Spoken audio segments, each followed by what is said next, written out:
যেই সময় পশু পাখিরা ঘুমায়া যায়, যেই সময় মানুষ তার স্ত্রী পুত্র লইয়া ঘুমায়, ঠিক এই মুহূর্তে বান্দা আমি আল্লাহর কুদরতি পায়ে পড়িয়া বন্যা কান্দে, আমি আল্লাহর রহমতের মধ্যে জোশ উঠে গেছে। বান্দা ওয়াদা দিলাম, বান্দায় যদি চোখের পানি ছেড়ে দিয়া কান্না শুরুই করে দিল, লজ্জিতই হয়ে গেল, আমিও ফেরেশতাদেরকে সাক্ষী রেখে ওয়াদা করলাম আমার বান্দার সমস্ত গুনাহ চোখের পানিটা নাকের ডগায় আসার আগে আগে জিন্দেগির সব গুনাহ মাফ করে দিলাম। একটা জবান বন্ধ রাখবেন না, কোন আল্লাহু আকবার, আরো জোরে কোন আল্লাহু আকবার। গুনার উপরে লজ্জিত হয়, রব্বে কারীম বলেন গুনার উপরে লজ্জিত হইলে আমি মাফ করে দেই, কিন্তু শর্ত হলো ঈমান। জোরে কোন শর্ত হলো, গুনাহ করার পরে আল্লাহ বলেন আমার হক নষ্ট করলে মাফ করে দিব। ঈমানটা লইয়া যদি কবরে যাস, আল্লাহ কয় গুনার কারণে হয়তো বা জাহান্নামের আগুন দিয়া জ্বালাবো পোড়াবো, কিন্তু ঈমান নামক দৌলতের কারণে আমি আল্লাহ তোর একটা সময় হলো জান্নাতে দিব। 4 কর্মসূচি পালন করা ছাড়া বাঁচার কোনো সুযোগ নাই। আসুন আমরা 4টা কর্মসূচি দিয়া আমার আলোচনা শেষ। এর ভিত্তিতে হুজুরের সাথে আমরা যোগাযোগ করতে চাই, এসে পড়ব। 1 নাম্বার, ইল্লাল্লাযীনা আমানু, ইল্লাল্লাযীনা আমানু। 1 নাম্বার কর্মসূচি হলো ঈমান। 1 নাম্বার কর্মসূচি কি? ঈমান। 1 নাম্বার কর্মসূচি হলো ঈমান। রব্বে কারীম বলেন ইল্লাল্লাযীনা আমানু, ঈমান আনতে হবে কার উপরে? 1 নাম্বার ঈমান আনতে হবে আল্লাহর উপরে। এই কথা কর্মসূচির 1 নাম্বারটা হলো ঈমান। 1 নাম্বার বলার পরে আপনার আর ভিতরে প্রশ্ন আসতে পারে, হুজুর আমরা যারা বসছি সবাই তো ঈমানদার দাবি করি বসছি, তাহলে তো 1 নাম্বার কর্মসূচি অলরেডি পালনই করছি, ঠিক না? কিতা বুঝো? রব্বে কারীম বলেন 1 নাম্বার হলো ঈমান। ঈমান আনতে হবে আমি আল্লাহর উপরে। তাহলে 4টা কর্মসূচির মধ্যে 1 নাম্বার হলো ঈমান। এখানে যারা বসছি কেউ কি বেঈমান হইয়া বসছি না? সবার দাবি আমরা ঈমানদার। একটু আওয়াজ দিলে কি গুণ হইব? সবাই তো ঈমানের দাবি লইয়া বসছি, কেউ কিন্তু বেঈমান হইয়া বসি নাই। তাহলে আমরা তো 1 নাম্বার কর্মসূচি অলরেডি পালন করে বলাইছি, ঠিক না? তাহলে আল্লাহ কেন বললেন ঈমান আনো এক আল্লাহর উপরে? মালিক ঈমানদারকে ঈমানের ওয়াজ কেন করলো? আমরা যদি সবাই ঈমানের দাবি নিয়ে এখানে বসি, তাহলে তো আল্লাহ আমাদেরকে ওয়াজ করার দরকার ছিল না, কথা হয় না? তাহলে বেঈমানরা ঈমান আনার কথা বলার দরকার। কিন্তু কোরআনের বহু জায়গায় দেখবেন ইয়া আইয়ুহাল্লাযীনা আমানু, আল্লাহ ঈমানদারকে ঈমানের ওয়াজ করে, কথা হয় না? ঈমানদারকে জাহান্নামের আগুন থেকে বাঁচার জন্য আল্লাহ বলে ইয়া আইয়ুহাল্লাযীনা আমানু কু আনফুসাকুম ওয়া আহলিকুম নারা। এখানেও আল্লাহ ঈমানদারকে বলে জাহান্নামের আগুন থেকে বাঁচো। ইল্লাল্লাযীনা আমানু, আল্লাহ বলে ঈমান আনো। তাহলে ঈমানদারকে আল্লাহ ঈমানের দাওয়াত দেয়, কথা কম।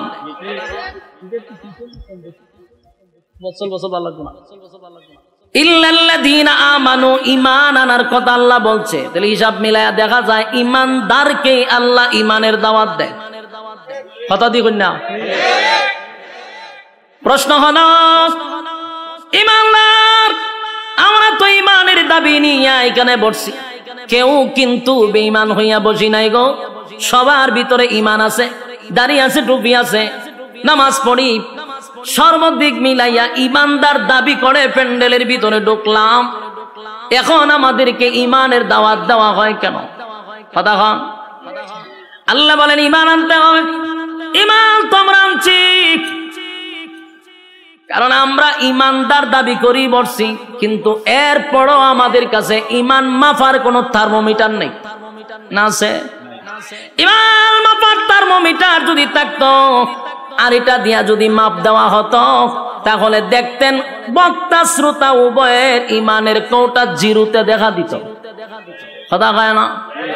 কারণ আমরা কোন কথা ইমান যায় কোন কথা ইমান আয় জানি না। ইমান মাপার কোন থার্মোমিটার আমাদের কাছে নাই রে।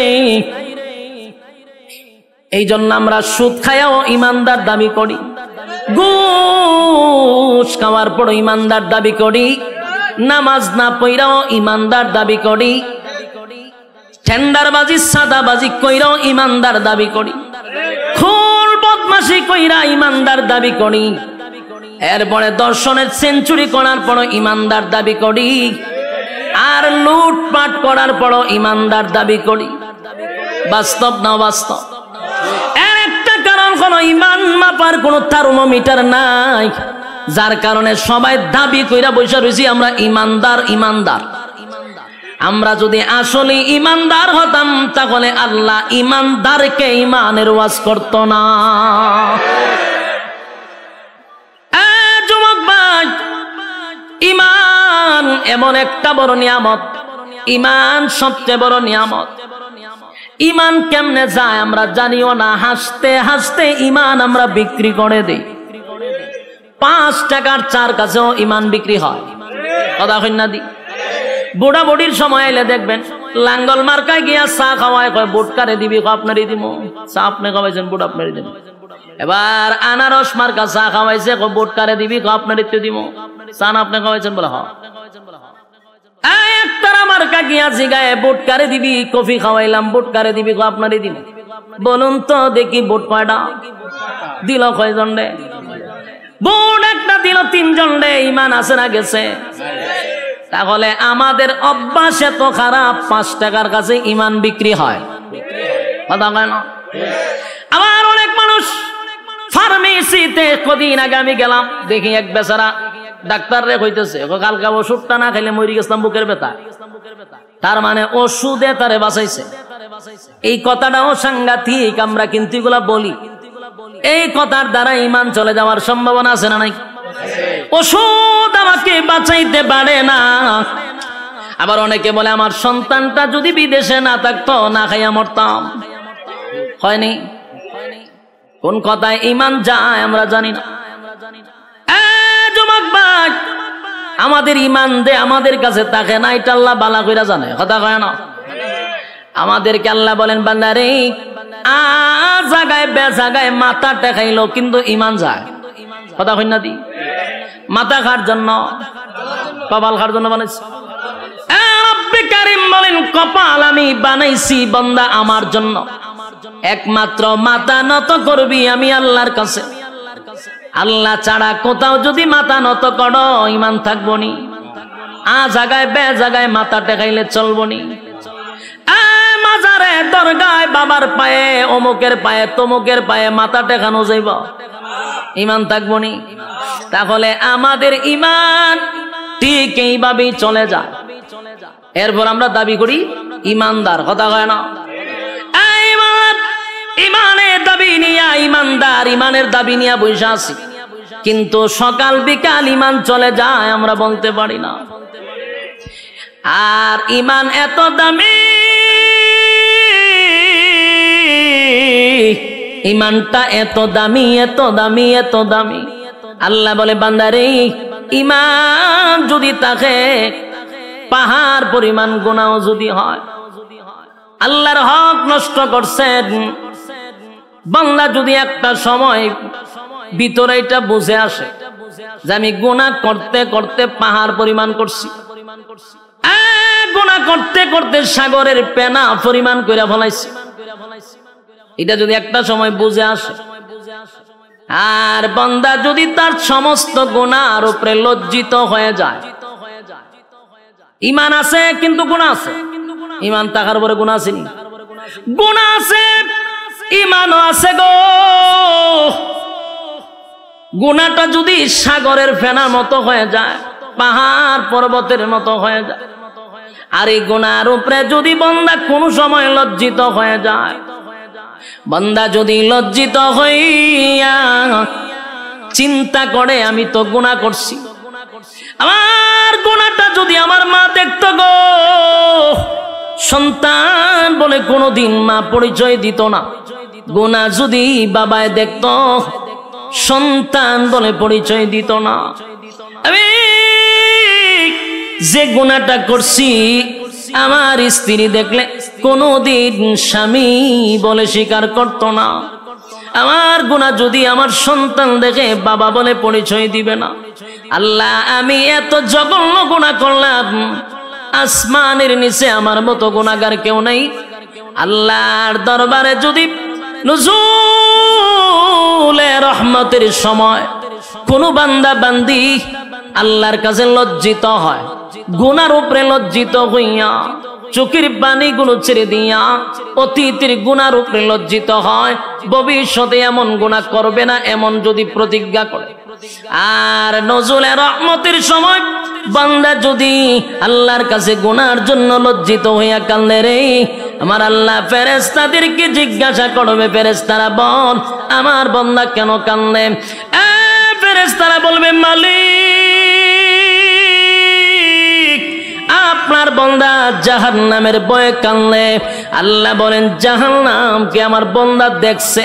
না মালিক, জাহান্নাম কোনোদিন দেখে নাই। তাহলে কেন কান্দে? বলে আলেমদের জবানে জাহান্নামের ভয়ের কথা শুনছে এই জন্য কান্দে। আল্লাহ বলেন, আর কিসের জন্য কান্দে? বলে মালিক রে, আপনার বান্দা জান্নাতের আশায় কান্দে। আমার মালিক জিজ্ঞাসা করে, ফেরেশতারা শুন, আমার বান্দা কি জান্নাতের আরামায়েশ দেখছে? না মালিক দেখে নাই, না মালিক দেখে নাই। তাহলে কেন কান্দে? বলে জান্নাতের আশায় কান্দে, জাহান্নামের ভয়ে কান্দে। আল্লাহ গুনার উপরে লজ্জিত হইয়া বান্দা কান্দে গো। আল্লাহ বলেন, নুজুলে রহমতের সময় তার জিন্দেগির গুনার উপরে লজ্জিত হয়ে গেছে। যেই সময় পশু পাখিরা ঘুমায়া যায়, যেই সময় মানুষ তার স্ত্রী পুত্র লইয়া ঘুমায়, ঠিক এই মুহূর্তে বান্দা আমি আল্লাহর কুদরতি পায়ে পড়িয়া বান্দা কান্দে। আমি আল্লাহর কুদরতি, আমি আল্লাহর রহমতের মধ্যে জোশ উঠে গেছে। বান্দা ওয়াদা দিলাম, বান্দায় যদি চোখের পানি ছেড়ে দিয়া কান্না শুরুই করে দিল, লজ্জিতই হয়ে গেল, আমিও ফেরেশতাদেরকে সাক্ষী রেখে ওয়াদা করলাম আমার বান্দার সমস্ত গুনাহ চোখের পানিটা নাকের ডগায় আসার আগে আগে জিন্দেগির সব গুনাহ মাফ করে দিলাম। একটা জবান বন্ধ রাখবেন না, কোন আল্লাহু আকবার। আরো জোরে কোন আল্লাহু আকবার। গুনার উপরে লজ্জিত হয়, রব্বে কারীম বলেন গুনার উপরে লজ্জিত হইলে আমি মাফ করে দেই, কিন্তু শর্ত হলো ঈমান। জোরে কোন শর্ত হলো? গুনাহ করার পরে আল্লাহ বলেন আমার হক নষ্ট করলে মাফ করে দিব। ঈমানটা লইয়া যদি কবরে যাস, আল্লাহ কয় গুনার কারণে হয়তো বা জাহান্নামের আগুন দিয়া জ্বালাবো, পোড়াবো, কিন্তু ঈমান নামক দৌলতের কারণে আমি আল্লাহ তোর একটা সময় হলো জান্নাতে দিব। সুবহানাল্লাহ। বলুন কিসের কারণে? ঈমানের কারণে। ঈমান যদি থাকে গো, আমার মালিক বলেন জাহান্নামের আগুনে পোড়াইয়া তোরা জান্নাত দিব। আর ঈমান যদি না থাকে অনন্তকাল জাহান্নামের আগুনে জ্বলতে হবে। কথা হয় না? ঈমান এত গুরুত্বপূর্ণ, ঈমান ঈমান এত গুরুত্বপূর্ণ, এই জন্য আল্লাহ বলেন ইল্লাল্লাযীনা আমানু, ঈমান আনতে হবে আমি আল্লাহর উপরে। ঈমান কার উপরে? যুবক ভাই, ঈমান সাধারণ কোনো বিষয় না। যত বেশি ঈমান আপনার মজবুত হবে, তত বেশি পরীক্ষা আসবে। কথা হয় না? নরমাল ঈমানদারের উপরে তো পরীক্ষা হয় না। কথা এখন ঠিক নেই? ঈমান যত শক্ত, পরীক্ষা তত বেশি। প্রত্যেকটা মুমিনের উপরে পরীক্ষা হয়, কিন্তু এই পরীক্ষায় উত্তীর্ণ হতেই হবে। পরীক্ষা ছাড়া কেউ জান্নাতে যেতে পারবো? কথা হয় না দি? প্রত্যেকটা মুমিনের পরীক্ষা হবে, ঈমানের পরীক্ষা হয়। ঈমানের পরীক্ষা না দিয়া কেউ জান্নাতে যেতে পারে নাই। যুবক ভাইরা, আজকে গোটা পৃথিবীর মধ্যে তাকায়া দেখেন, ফিলিস্তিনিরা এখন ইমানের পরীক্ষা দিতেছে। কথা হয় না? ইমানের পরীক্ষা ফিলিস্তিনরা দিতেছে। আমরা বৈশা বৈশা শুধু নিন্দা জানাবো না, আমাদের জন্য পরীক্ষা শুরু হয়েছে। কথা কই না দি? ফিলিস্তিন মার খায় আর আমরা এখানে বৈশা বৈশা শুধু নিন্দা জানাই, কিন্তু আমরা জানি না ইমানের পরীক্ষা বাংলাদেশের মুসলমানের উপর শুরু হয়েছে। ঠিক বাড়ি দিয়া কইবে, পাকিস্তানের উপরে ইমানের পরীক্ষা শুরু হয়েছে। 57টা মুসলিম দেশে ইমানের পরীক্ষা শুরু হয়েছে, কিন্তু আমরা মুসলমান লাল চামড়া কুত্তাগুলির পা ছাড়তেছি, পরীক্ষার খবর নাই। বাস্তব না বাস্তব? লাল চামড়াদের পা ছাড়তেছি। প্রত্যেকটা মুসলমানের দেশে প্রত্যেকটা নাগরিক প্রত্যেকটা ইমানের উপরে পরীক্ষা শুরু হয়ে গেছে। বাংলাদেশে বসে আছি, ইমানের পরীক্ষা শুরু হয়েছে নি? পরীক্ষা শুরু হয়ে গেছে। মুসলমানের রক্ত ঝরতেছে আর তুমি তসবিহ টপলে এখন চলবে না। এখন কি তসবিহ যাওয়ার সময়? সম্মানিত সুধী, গোটা বিশ্বের সব মুসলমান ঐক্যবদ্ধ হতে হবে, এক প্ল্যাটফর্মে আসতে হবে। বিশেষ করে আমরা যারা আছি, আমাদেরকেও সর্বপ্রথম এক হতে হবে। ঐক্য ছাড়া বিকল্প কোনো রাস্তা নাই। আপনারা কি আওয়াজ করতাম? আমরার মধ্যে ঐক্য নাই, কপাল তো আমরার খারাপ। এতগুলা ইসলামিক দল না হইয়া যদি সব মিললে একটা হইতো, কিতা বুঝুন? রামবামরা কথা কইবার সাহস পাইতুন আমরার লগে, কিন্তু আমরা 15 জন হইলে একটা ব্যানার লই, আমি একটা দল, 20 জন হইলে আরেকটা দল। ওমা, দলের অভাব নাই। এত দল বাংলাদেশ, সব দল ভেঙ্গে একজনের নেতৃত্বে যদি আমরা যেইভাবে আহমদ শফী সাহেবের নেতৃত্বে সবাই এগিয়ে চলছিল, এইভাবে যদি আবার এক হতে পারি, আল্লাহর কসম এই দেশে ইসলামের পতাকা উড়বে ইনশাআল্লাহ। ঐক্য ছাড়া সম্ভব না। কিন্তু এখন আমরা ঐক্যই না ফাটল সৃষ্টি করব। এই জন্য আমাদের উলামায়ে কেরামদের উচিত, আমরা এখন ঐক্য হওয়া দরকার। মাঝখানে ডুইক্কা ফাটল সৃষ্টি করার কোনো দরকার নাই। আমরা কিন্তু অনেকে আছে ফাটল সৃষ্টি করা শুরু করছে। আমরা চাই ঐক্য হইতে, মাঝখানটা দেয় ফাটল সৃষ্টি কইরা না। যতদিন না পর্যন্ত ঐক্য না হব, আল্লাহর কসম মায়ের খাইতেই থাকবো, মায়ের খাইতে থাকবো 100%। আজকে আপনি খাইতেছেন, কালকে আমারও ধরবো, এটা নিশ্চয়তা নাই। আপনারা ধরছে আর আমি যদি আমার দল না, কে সুখ দে রে, 2 দিন পর আপনারা শেষব, এটা নিশ্চিত থাকেন। আর অলরেডি বাংলাদেশে কিছু প্রমাণও আমরা পাইছি। কথা হয় না দি? একজনে মারলে আরেকজন হাতে তালি দেয়, হেরও ধরছে, যে তালি দেয় হেরই ধরে, তবে একটু সময় নিয়ে ধরে। বাস্তব না বাস্তব? তাহলে একজন আরেকজনেরটা দিকে টিটকারি মস্করি না করে সবাই আমার ভাই, আমার মুসলমান মুসলমান, আমরা ভাই ভাই, আমাদের এক ছাড়া বিকল্প কোনো রাস্তা নাই। আর আমাদেরকে ফাটল ধরানোর জন্য আমাদের মাঝখানেও কিছু লোক তারা রেডি করে রাখে ফাটল করবার লাগে। বলুন, ঐক্য ছাড়া বিকল্প কোনো রাস্তা আছে? গোটা বিশ্বের সব মুসলমানরা যদি আজকে হুঙ্কার দিত, ইসরায়েলি পারত ফিলিস্তিনের উপরে হামলা করত, কিচ্ছু লাগে না। আমাদের যতটুকু স্টাডি আছে, এতটুকু গবেষণা করে আমরা যতটুকু বুঝতে পারছি, সবচেয়ে বেশি সম্পদ হলো মুসলমানের হাতে। এর মধ্যে সবচেয়ে বড় সম্পদ হলো তেল। তেলের উপরে সম্পদ আছে না? আল্লাহর কসম, যদি এখন আরব দেশগুলি বলে যে আমরা তেল দেওয়া বন্ধ করে দিব, সব লাল চামড়া কুত্তাগুলি দৌড়ের উপরে থাকবো। শুধু তেল বন্ধ করে দিলে এই সম্পদ আল্লাহ মুসলমানকে দিছে। কিন্তু দেখেন না, মুসলমান এত বড় সম্পদ পায়, এরার ফাও ছাড়তেছে। লাভ হইব কি? পা ছাড়তেছে তারা। খালি মুসলমান একটা হুঙ্কার দিলে আজকে প্রতিদিন সকালে লাশের মিছিল দেখতে হয় না। এর একটা কারণ হলো আমাদের মধ্যে ঐক্যই নাই। ঐক্য নাই, সাবধান। ঐক্য চাই যে কোনো দলের হোক, আমরা ঐক্যের জন্য কোন তরিকা দেখব না ইনশাআল্লাহ। তরিকা থাকতে পারে, ভিন্ন তরিকা একজন থাকতে পারে, তার তরিকা মতো চলতে দেন, কিন্তু মুসলমান হিসেবে আমরা এক প্ল্যাটফর্মে আসতে হবে। এছাড়া বিকল্প রাস্তা নাই তো। আমি জানি আমার কথাগুলি আপনাদের কাছে বেশি মজা লাগবে না, কথাটা সবার কাছে যে পছন্দ এমন না। কারণ আমরা যেহেতু 15 জন লই একটা প্যানেল লয়ে দৌড় মারি, তো সুতরাং আমার এই কথাগুলি আপনাদের কাছে যে পছন্দ হবে এটা আমিও জানি পছন্দ হবে না। কারণ আমরা 20 জন হইলে এখন আমি চিন্তা করলাম আমার সভাপতি বানাও, আমার নেতা বানাও, এই নেতাগিরি বাপ যতদিন না ছুটবে ততদিন এই বাংলাদেশে ইসলামিক আইন কায়েম কোনোটি কায়েম হবে না। যতই স্বপ্ন দেখেন ইসলামী হুকুমত কায়েম হবে, কখনো সম্ভব না। কারণ আমার ভিতরে নেতাগিরির বাপ আছে। আমি ফন্ড জংলে সভাপতি হইতাম চাই, ফন্ড জংলে আমি প্রধান অতিথি হইতাম চাই। তো কেমন হইব? যুবক ভাইরা আমার, আল্লাহ বলেন 1 নাম্বার কর্মসূচি হলো ইমান, ইমান, ইমান। আর অলরেডি ইমানের পরীক্ষা কিন্তু শুরু হয়ে গেছে। আমরা প্রত্যেকেই ইমানের পরীক্ষা দিতে হবে। সাহাবায়ে কেরাম জান্নাতীর সার্টিফিকেট পাইছে কিন্তু ইমানের পরীক্ষা দিয়া। কতক্ষণ পরীক্ষা ছাড়া সার্টিফিকেট পাইছে? সাউন্ড একটু তুলে দেন না, দিদি তো সাউন্ড ঢুকে যায় আওয়াজটা। আমি বলুন, সাহাবায়ে কেরাম যারা জান্নাতে গেছে কি ইমানের পরীক্ষা না দিয়ে গেছে না পরীক্ষা দিয়ে গেছে? প্রত্যেকটা সাহাবী ইমানের পরীক্ষা উত্তীর্ণ হয়েছে। সুবহান। যুবক ভাই, আমার উপরে তোমার উপরও ইমানের পরীক্ষা হবে। ইমানের পরীক্ষা আসলে আমরা অটল থাকবো, ঠিক কিনা বলেন? ইমানের প্রতি আমরা অটল থাকবো, জীবন দিব কিন্তু ইমান দিব না। রাজি আছি? জীবন দিব, ইমান দিব না।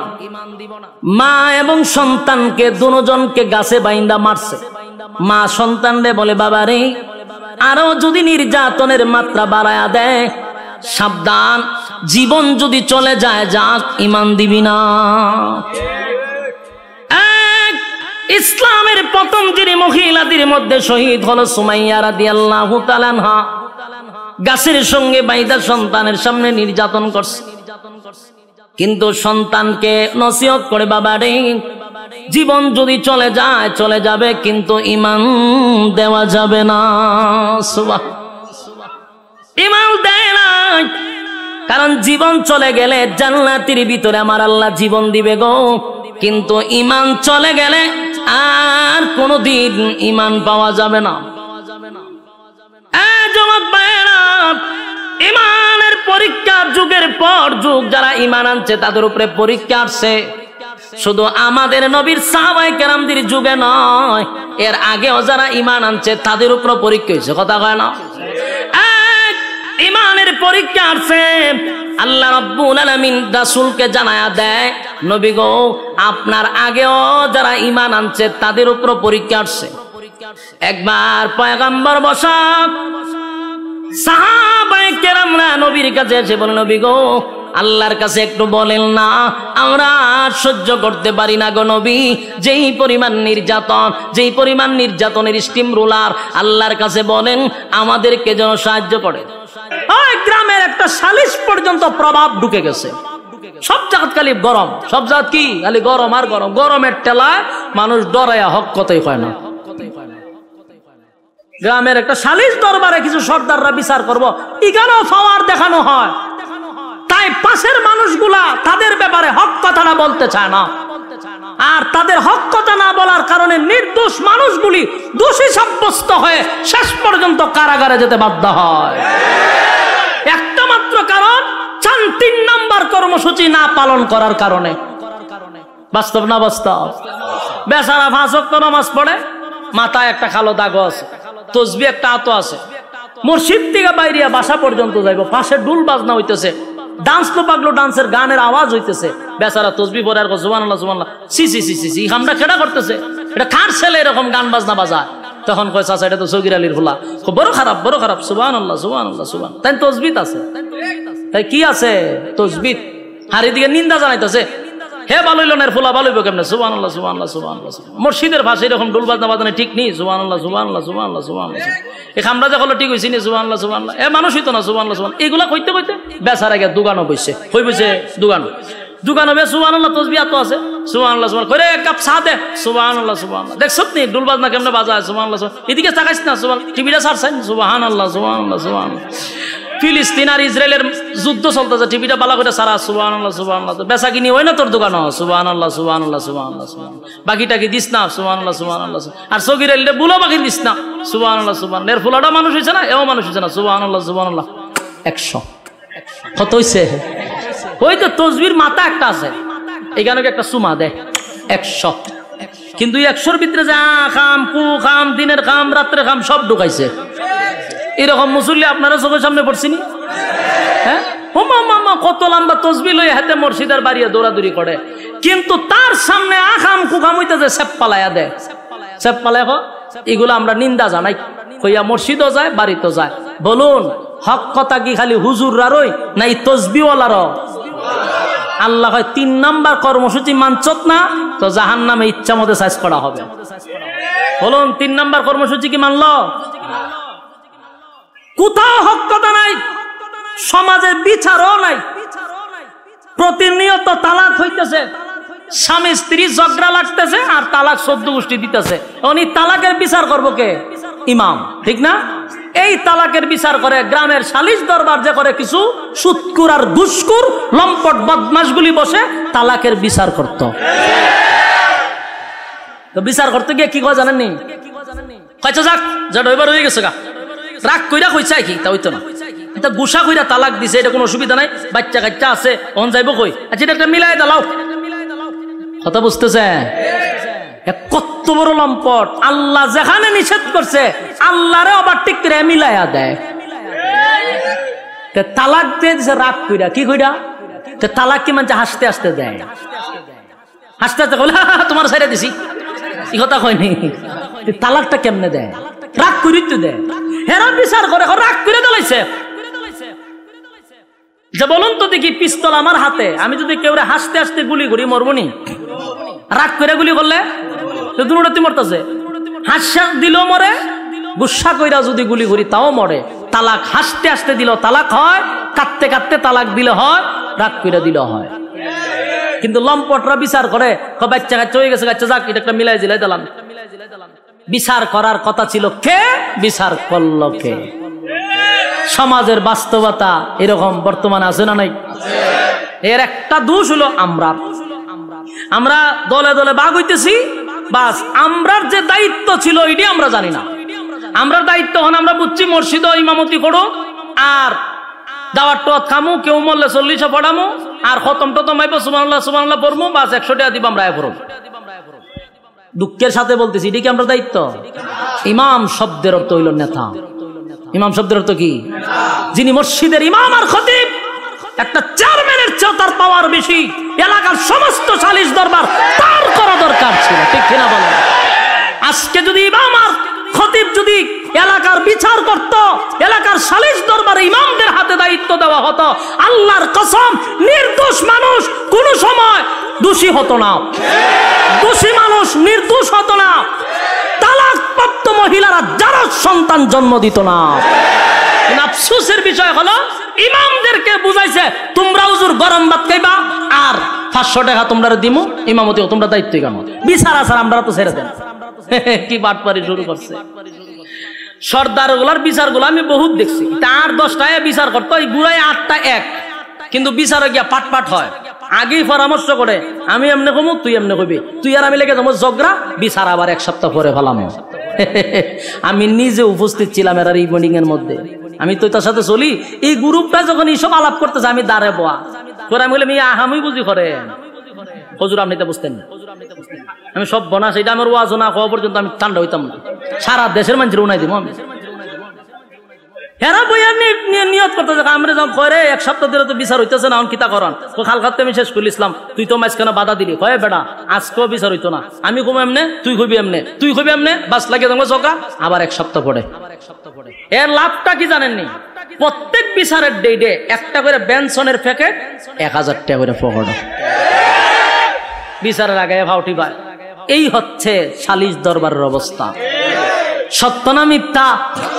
আর বর্তমানে গরিবের তো বিচার নাই, যার টাকা নাই এর বিচারও নাই। বাস্তব না বাস্তব? হ্যাঁ, সত্য না মিথ্যা? আওয়াজ দিয়ে কোন?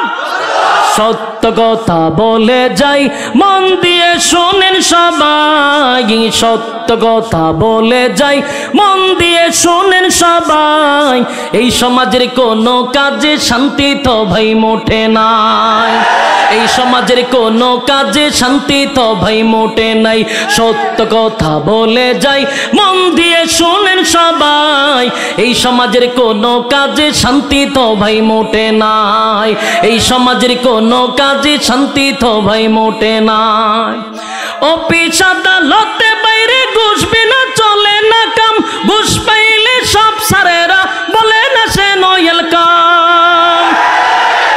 বাস্তব না বাস্তব? অফিস আদালতে বাইরে ঘুষ বিনা চলে না কাম, ঘুষ পাইলে সব সারেরা বলে না সে নইল কাম। ঘুষ না দিলে আদালতে, বাস্তব না বাস্তব? ঘুষ না দিলে আদালতে মেলে না গরিবের ঠাই, এই সমাজের আদালতে গরিব দুঃখীর বিচার না। বাস্তব না বাস্তব? দেখা নাই বিচার নাই।